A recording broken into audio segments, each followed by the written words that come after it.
Our next steps today, you're gonna get your pinch pot out of the cupboard.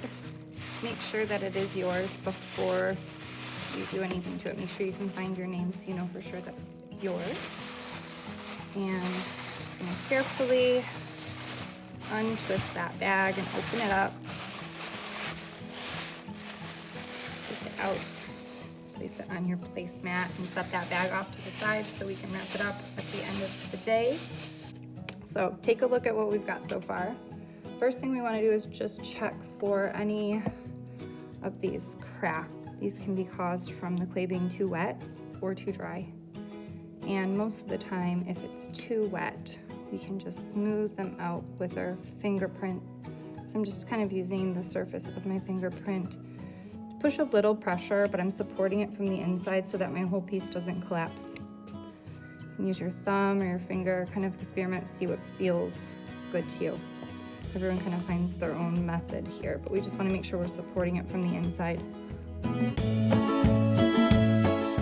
If it's really, really soft like mine is, super flimsy and flexible, don't add any water to do the cracks.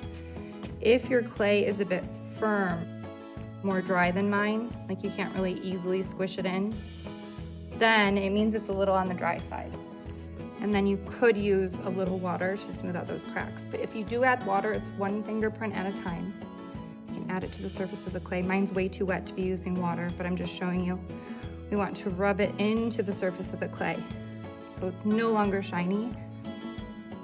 And then it gives the whole clay in that area more moisture so you're able to smooth it easier. We don't want to leave shiny wetness on the clay because it'll make it really weak and it can make it actually fall apart, kind of flop open and fall apart. The next thing we'll want to do after we get all those cracks smoothed away, I'm just going to move on even though I don't have all of mine smoothed yet, is take a look at our shape and compare it to your intention, whatever you wanted to make this look like. And if it's too wide, we can make it more narrow by kind of feeling around for an area that's thin, like right here on mine feels thinner than the rest. What you can do is if it's too wide open and you want it to be more closed, you could take one of your cutting tools, you could slice it, then you can press it, kind of overlap and press this back together.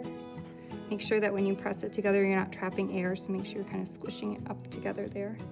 And then we're going to spread the inside over just like peanut butter.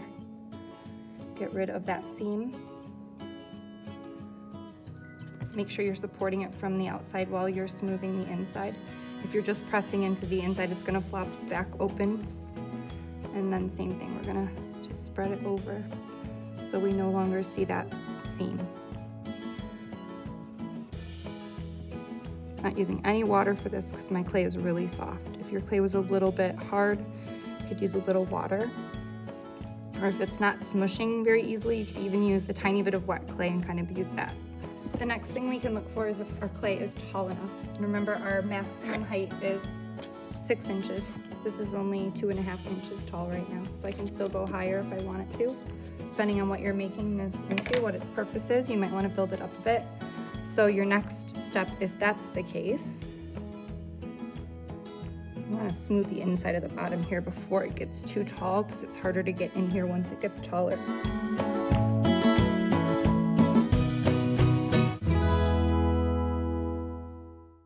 And actually, before I add on, I'm actually going to flip this over and just write my name on the bottom so I don't forget later.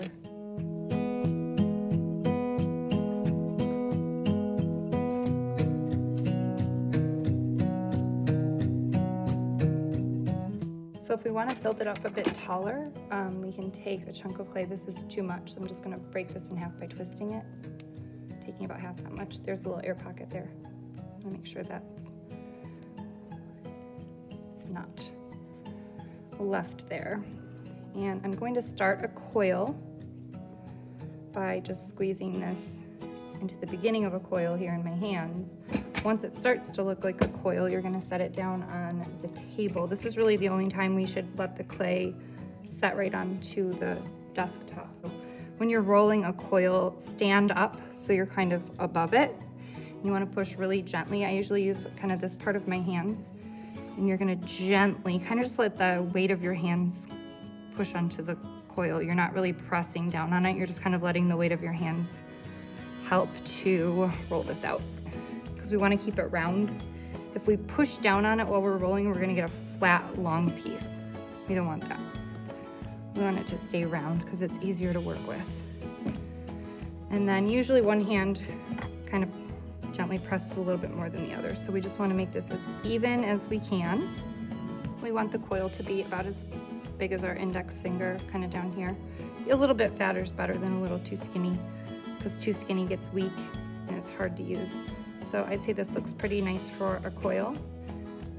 And I'm gonna lay this, and I'm going to purposely find kind of the thickest part of it, because I noticed this edge of my pot is a little lower than that side. So I wanna make that a little taller so it matches up better. So I'm gonna look and see if there's a little bit thicker area.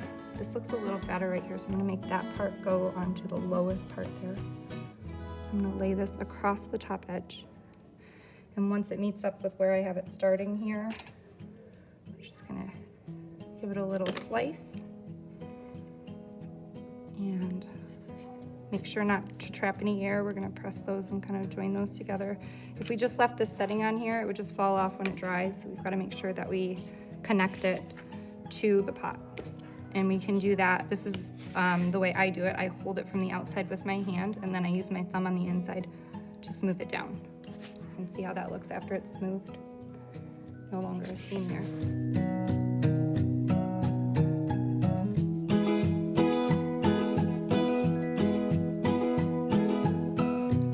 This coil, I purposely made it fatter here and skinnier here and here, because I noticed that my pot is pretty lopsided. One side comes up way higher than the other. I don't know if you can tell when I hold it up like this. Yeah, you really can.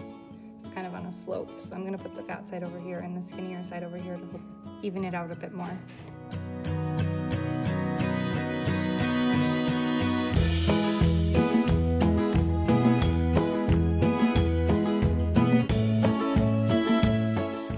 At this point, I have the pinch pot the size and shape I want it to be. If I wanted to, I could also smooth these coils away so that I don't see any of the seams on the outside. I'm not gonna do that right now. I'm gonna leave it and do it later. But you can see I can just take my thumb and kind of swipe it.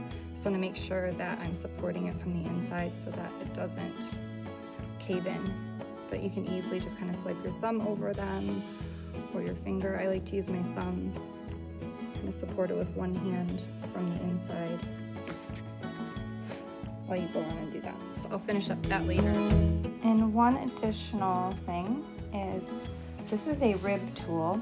I forgot to record this at school, so it's someone else's video.